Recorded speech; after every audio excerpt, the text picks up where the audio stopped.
بسم اللہ الرحمن الرحیم اللہم صل علی محمد وعلی آل محمد کما صلیت علی ابراہیم وعلی آل ابراہیم انکا حمید مجید اللہم بارک علی محمد وعلی آل محمد کما بارکت علی ابراہیم وعلی آل ابراہیم انکا حمید مجید بسم اللہ الرحمن الرحیم السلام علیکم ورحمۃ اللہ وبرکاتہ۔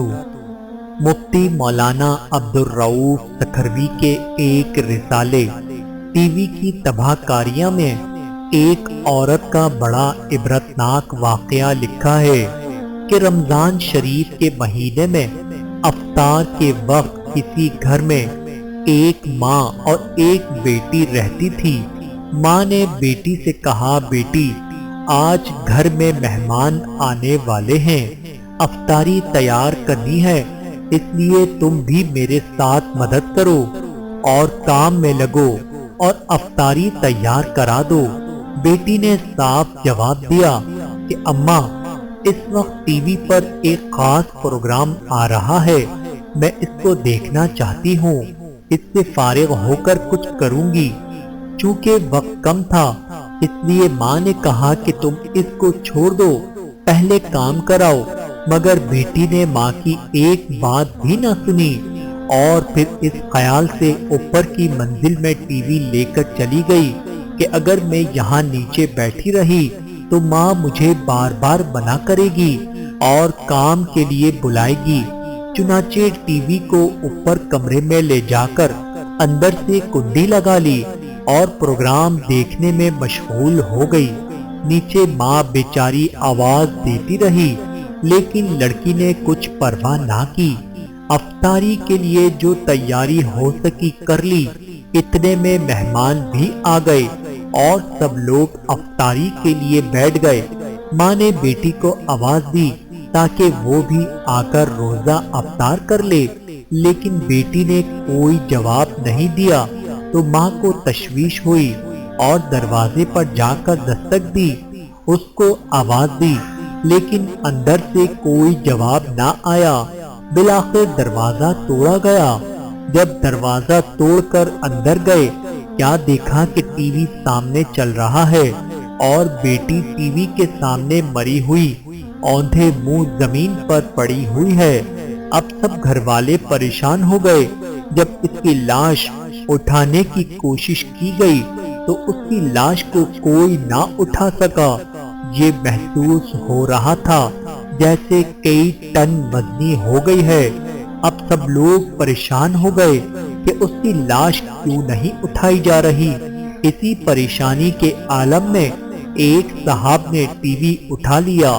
اب صورتحال یہ ہوئی کہ اگر ٹی وی اٹھائیں تو اس لڑکی کی لاش اٹھے گی، اگر ٹی وی رکھ دیں تو لاش نہیں اٹھے گی۔ چنانچہ ٹی وی کے ساتھ اس کی لاش کو نیچے لایا گیا اور اس کو غسل دیا گیا اور کفن دیا گیا۔ جب اس کا جنازہ اٹھانے لگے تو اس کی چارپائی ایسی ہو گئی جیسے کسی نے اس کے اوپر پہاڑ رکھ دیا ہو، لیکن جب ٹی وی اٹھایا گیا تو آسانی سے چارپائی بھی اٹھ گئی۔ تمام اہل خانہ شرمندگی اور مصیبت میں پڑ گئے۔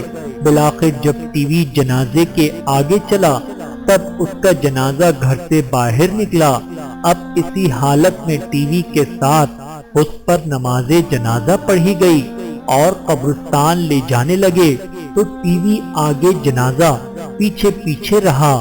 پھر قبرستان میں لے جانے کے بعد جب میت کو قبر میں اتارا اور قبر کو بند کر کے اور اس کو ٹھیک کر کے جب لوگ واپسی گھر کی طرف آنے لگے تو لوگوں نے کہا کہ اب ٹی وی ساتھ واپس لے چلو۔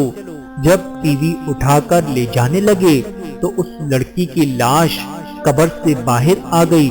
لوگوں نے ٹی وی کو جلدی سے وہیں رکھا اور دوبارہ اس کی لاش کو قبر کے اندر کر کے قبر بند کر دی اور دوبارہ ٹی وی اٹھا کر چلے تو دوبارہ اس لڑکی کی لاش قبر سے باہر آ گئی۔ اب لوگوں نے کہا کہ یہ ٹی وی کے ساتھ ہی دفن ہوگی۔ اس کے علاوہ کوئی اور صورت نظر نہیں آتی۔ آخر کار اس کی لاش قبر میں تیسری بار رکھی اور ٹی وی بھی اس کے سرہانے رکھ دیا اور اس کے ساتھ ہی اس کو دفن کر دیا گیا۔ جب سے ٹی وی دیکھنے کا رواج ہوا ہے، ٹی وی دیکھنے والوں کے مرنے کے بعد قبر میں عذاب ہونے کے بڑے بڑے عبرتناک واقعات بھی سامنے آئے ہیں، جس سے ہمیں سبق لینا چاہیے، کیونکہ اللہ تعالیٰ یہ واقعات اس لیے دکھاتے ہیں تاکہ ہم لوگ عبرت حاصل کریں۔ اب آپ سوچئے کہ اس لڑکی کا کیا حشر ہوا ہوگا اور کیا انجام ہوا ہوگا۔ ہماری عبرت کے لیے اللہ نے یہ واقعہ ہمیں دکھایا۔ اب بھی اگر ہم عبرت حاصل نہ کریں تو ہماری ہی نالائقی ہے۔ اللہ پاک سے دعا ہے کہ اللہ پاک اس واقعے سے سبق حاصل کر کے ہمیں نیک اعمال کرنے کی توفیق عطا فرمائے۔ آمین ثم آمین۔